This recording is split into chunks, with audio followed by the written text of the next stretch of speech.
अस्सलामुअलैकुम to all students, welcome in online classes. और आज हम करेंगे नाइन्थ क्लास के फिज़िक्स का चैप्टर नंबर 7 जो कि हम कर रहे थे। और उस चैप्टर का हमारे पास आज का टॉपिक है 7.5 जो कि हमने पढ़ी थी पास्कल लॉ। और पास्कल लॉ की एप्लीकेशंस में हमने पहली एप्लीकेशन पढ़ ली थी हाइड्रोलिक प्रेस वाली, और दूसरी एप्लीकेशन आज हमने पढ़नी है, आपके पास है वो ब्रेकिंग सिस्टम है, सेकंड एप्लीकेशन।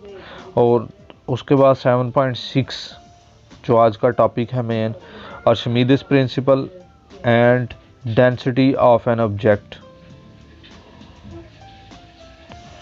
तो पहले हम आज की सेकंड जो सी एप्लीकेशन है आपके पास पास्कल लॉ की, वो एप्लीकेशन देखते हैं। और वो एप्लीकेशन है हमारे पास ब्रेकिंग सिस्टम। इसमें कुछ चीज़ें हैं जो हमें पता होना चाहिए कि वो है क्या क्या। इधर हमारे पास अगर हम देखें तो ये जिधर शूज़, एक मैन का शूज़ पड़ा हुआ है, ये पैड है, इस पैड को कहते हैं ब्रेकिंग पैड, ठीक है जी। और उसके साथ ये आगे फिट है किसके साथ, मास्टर सिलेंडर के साथ। और उसके साथ ये मास्टर सिलेंडर, ये आपके पास एक कह लें जी पिस्टन्स हैं। पिस्टन का काम क्या होता है, पिस्टन बेसिकली प्रेशर अप्लाइड करता है किसी भी लिक्विड पे। अब ये हमारे पास कह लें जी फ्लूइड है, ब्रेकिंग फ्लूइड, ठीक है, जो कि ऑयल वगैरह होता है। इसमें सारा ये नालियों में क्या है, फ्लूइड है। उसके बाद पाइप्स में ये फ्लूइड है। और उसके बाद ये आगे है ब्रेकिंग पैड, ये व्हील है आपके पास। अब ये असल में व्हील जब मूव करता है तो इस पर ये ब्रेकिंग पैड है जो इसको क्या करते हैं, फिट हो जाते हैं और ब्रेक लग जाती है। ये दो मुख्तलिफ किस्म के ब्रेक सिस्टम के बारे में बताया गया है। और इसी तरह अगर इसकी बात करें तो चूँकि ये प्रेशर अप्लाई होगा इस पर, और ये दोनों अपोजिट डायरेक्शन में, ठीक है जी, ये इस डायरेक्शन में और ये इस डायरेक्शन में, अपोजिट डायरेक्शन में मूव करेंगी। और इस तरह ये स्लाइड करेंगी इसके साथ, ये बाहर वाले रिम के साथ। जब ये स्लाइड करेंगी तो ब्रेक अप्लाई होगी और बॉडी मूव नहीं करेगी, ठीक। तो कहते हैं the braking system of A car, कहता है ब्रेकिंग सिस्टम किसी कार का या बस का, of A car buses etcetera also work on pascal law. कहते हैं ये पास्कल लॉ पे काम करते हैं। कहता है the hydraulic brakes as shown in figure. कहते हैं ये फिगर में आपको हाइड्रोलिक ब्रेक सिस्टम के बारे में बताया गया है। Allow equal pressure to be the transmitted to the liquid. कहता है ये हमें अलो करता है कि वो इक्वल प्रेशर ट्रांसमिट करे किस पर, तमाम पार्ट्स पर। क्योंकि हमने पास्कल लॉ में यही देखा था कि जब हम प्रेशर अप्लाई करते हैं लिक्विड के किसी भी पॉइंट पे तो प्रेशर ट्रांसमिट होता है तमाम पार्ट्स तक विदाउट लॉस, ठीक है। तो कहता है when the brake pads is push, कहता है जब आप ब्रेक पैडल को पुश करते हो, इट एक्सर्ट ए फोर्स, तो कहता है ये फोर्स एक्सर्ट करता है टू द मास्टर सिलेंडर पर, विच increases the fluid pressure in it. जो इसमें जो फ्लूइड होता है मास्टर सिलेंडर, इस पर क्या करता है, प्रेशर इंक्रीज करता है।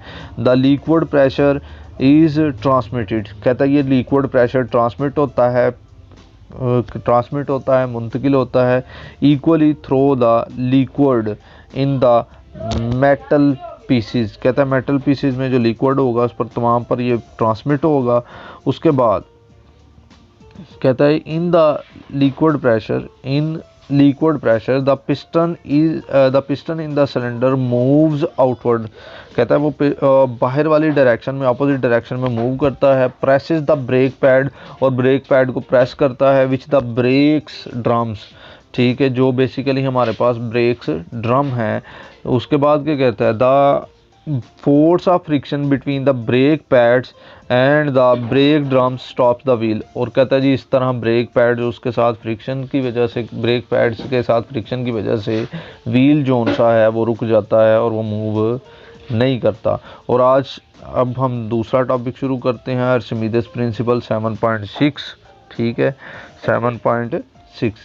और ये हमारे पास असल में बेसिकली है क्या, आपने देखा होगा कि सम टाइम अगर हम किसी पत्थर को पानी में फेंकें तो पत्थर नीचे कह लें जाके बैठ जाता है पानी के पैंदे पर, लेकिन अगर हम किसी लकड़ी वगैरह या फिल्ड बैलून को जो हवा के साथ फिल होगा उसको अगर हम पानी की सरफेस के नीचे ला के छोड़ें तो वो नीचे नहीं रुकेगा, वो ऊपर की तरफ आएगा।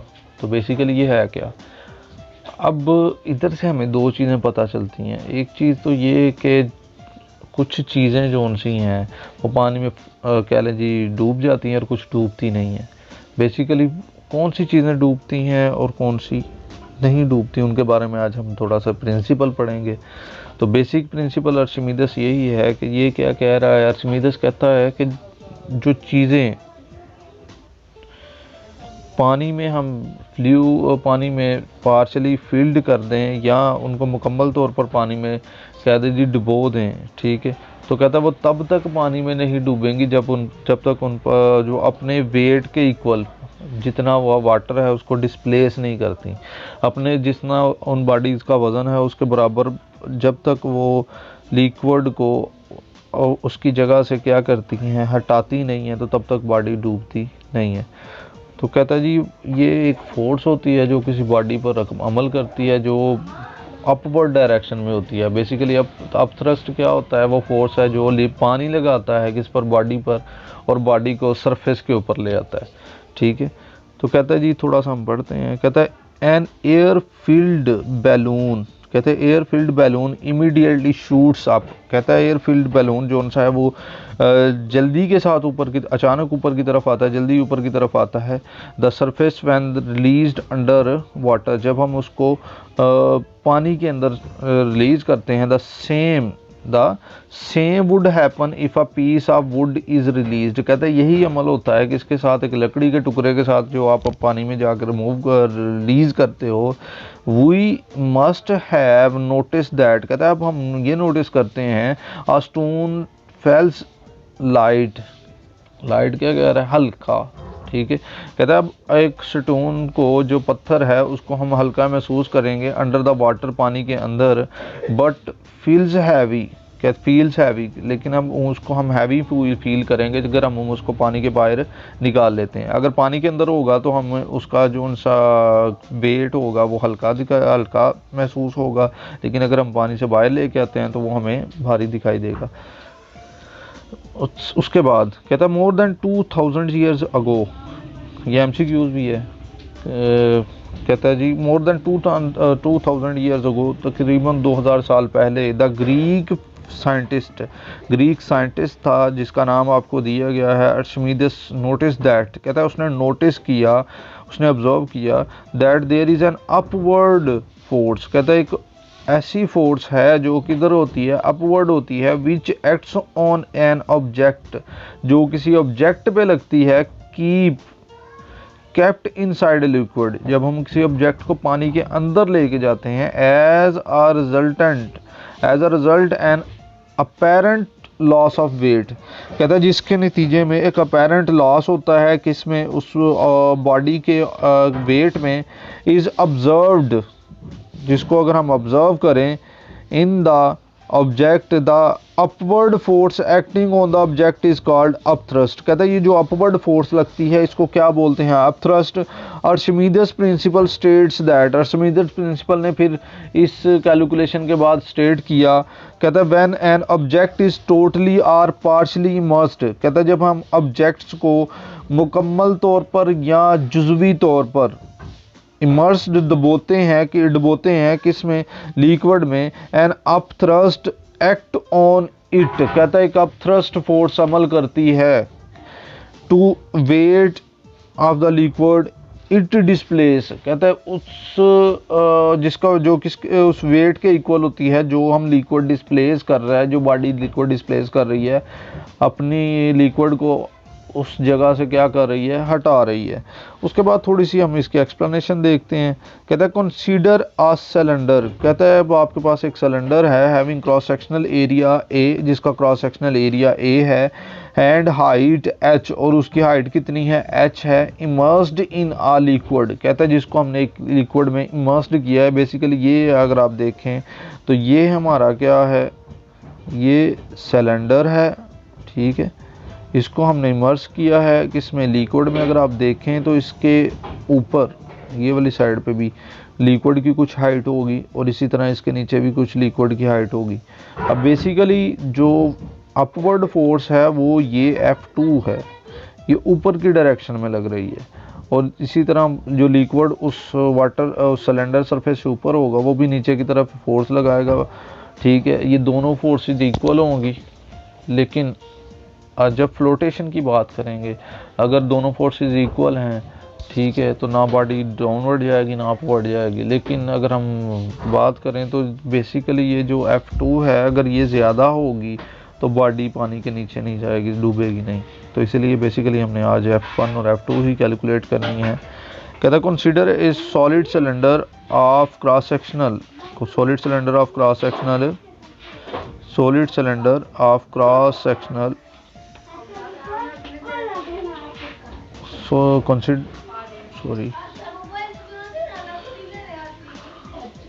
a solid cylinder, consider a solid cylinder having cross sectional area A and height h immersed in a liquid। कहता है एक सॉलिड सिलेंडर है जिस एरिया आपके पास A है और उसकी हाइट कितनी है, h है, जिसको हमने इमर्स किया गया है किसी लिक्विड में। कहता है let H1 and H2 be the depth of top and bottom faces of the cylinder. कहता है H1 जोन सी है वो टॉप की हाइट है उसके फेस की, और जो H2 है वो इधर बॉटम से हाइट है सरफेस तक की, वाटर सरफेस तक की। उसके बाद कहता है जी of the cylinder respectively from the surface of the liquid H2 minus H1 is equal to H। If अब ये जो हाइट आ रही है बेसिकली ये सिलेंडर की जो h है वो किसके इक्वल है, बॉटम से वाटर सरफेस तक की हाइट माइनस उसके बाद टॉप से वाटर सरफेस तक की हाइट को अगर हम निकाल लेंगे तो वो किसके इक्वल आ जाएगा, h के इक्वल आ जाएगा। उसके बाद if P1 and P2 are the liquid pressure, कहता है P1 और P2 आपके पास लिक्विड प्रेशर हैं at depth H1 and H2 respectively and rho is the density, और रो आपके पास क्या है, डेंसिटी है। Then according to the equation P, पीछे जो हमने पढ़ा था पास्कल लॉ में, P1 is equal to rho g H1 और इसी तरह P2 is equal to rho g H2। अब let the force F1 be exerted by the cylinder top by the liquid due to the pressure P1। कहता है अब F1 वो force है जो टॉप पे लग रही है प्रेशर P1 की वजह से, एंड F2 be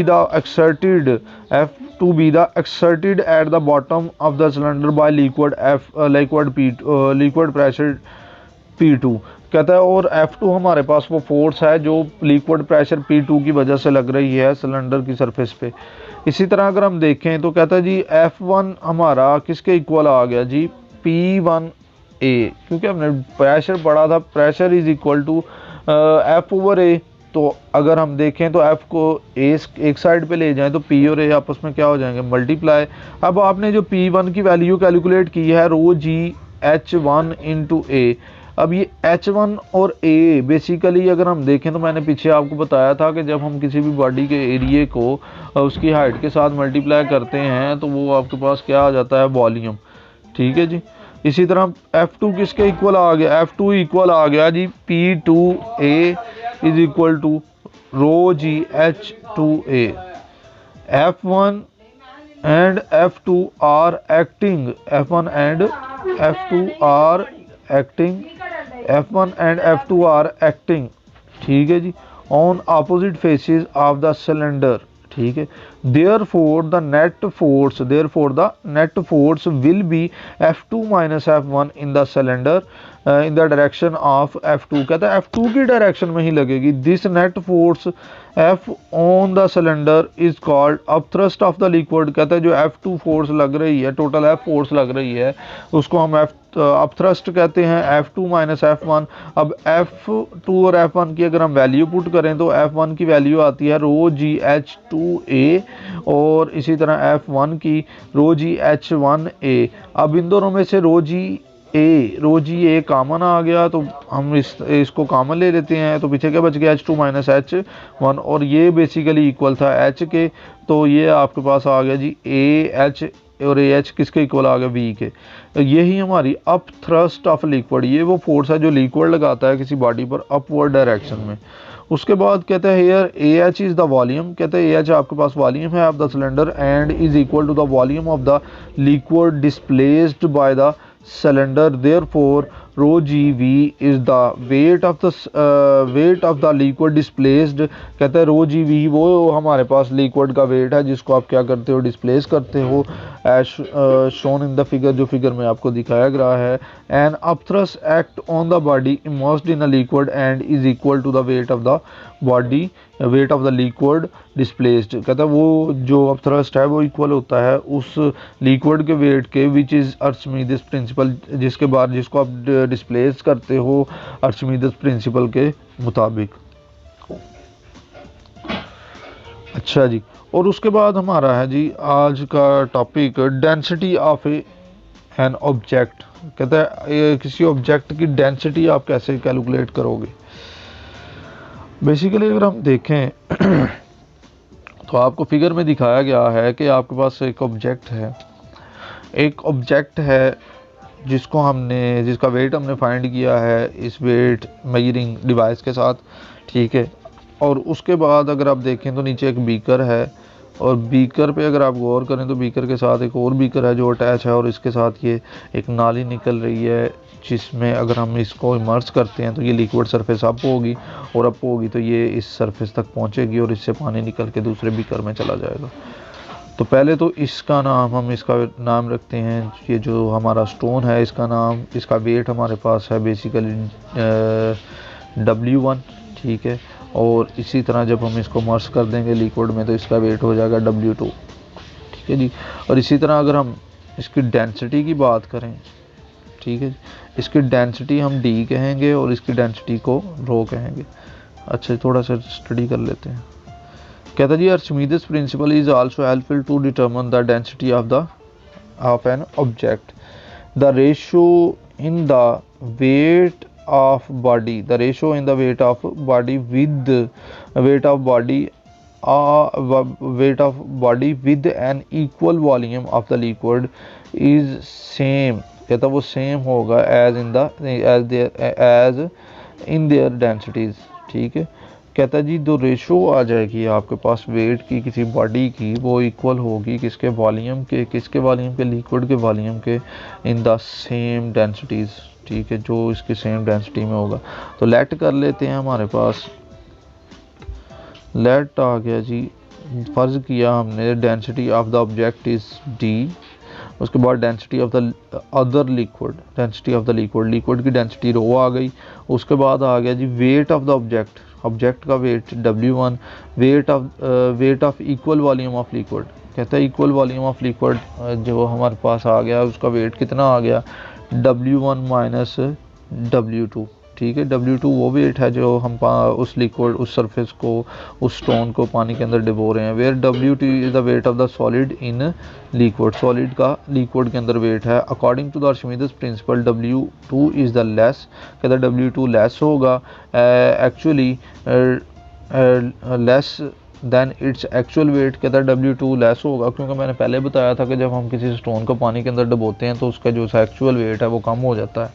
कहता है बाय एन अमाउंट, जो हमारे पास अमाउंट की होगी W होगी, और इसको हम अगर हम देखें डेंसिटी की रेशो किसके इक्वल होगी, वेट की रेशो के, तो डेंसिटी की रेशो आ गई D ओवर रो, और इसी तरह वेट की रेशो क्या आ गई आपके पास W1 ओवर W, ठीक है। अगर हम देखें तो ये जो उनसी रो इधर मल्टीपल हो रही है, उधर जाके क्या हो जाएगी, मल्टीपल, इधर डिवाइड हो रही है, उधर जाके मल्टीप्लाई हो जाएगी। तो d इज इक्वल टू किसके आ गया, W1/W मल्टीप्लाई रो। तो W की वैल्यू आप निकाल चुके हो, ये वाली W की वैल्यू आपने उधर पुट कर देनी है। तो W1/W1 माइनस W2 मल्टीप्लाई जी। कहता है 10 finding the weight of the liquid, wait of the solid. कहता है आपको वेट का पता होना चाहिए सॉलिड का इन एयर, हवा में, and its weight in water, और वाटर में जो उसका वेट आएगा, दोनों के बारे में पता होना चाहिए। फिर उसको आपके पास लिक्विड की डेंसिटी के बारे में पता होना चाहिए। अगर आपके पास वो हैं तो उनको आप इधर पुट करके आप उस सॉलिड की डेंसिटी के बारे में फाइंड आउट कर सकते हैं। और आज का ये टॉपिक हमारा यही था। तो आपने सिर्फ इसको लर्न करना है, राइट करना है, और लास्ट पे प्रे करनी है अपने वालिदैन के लिए, टीचर्स के लिए, ठीक है जी। और उसके बाद इससे रिलेटेड, इस वीडियो से रिलेटेड या इस टॉपिक से रिलेटेड कोई भी क्वेश्चन वगैरह हो तो आप उनसे पूछ सकते हैं। और इससे रिलेटेड वीडियोस वगैरह को देखने के लिए हमारे यूट्यूब चैनल को सब्सक्राइब करें और बेल आइकन को प्रेस करें ताकि हमारी आने वाली मज़ीद वीडियो से आप मुस्तफ़ीद हो सकें। Thank you for watching.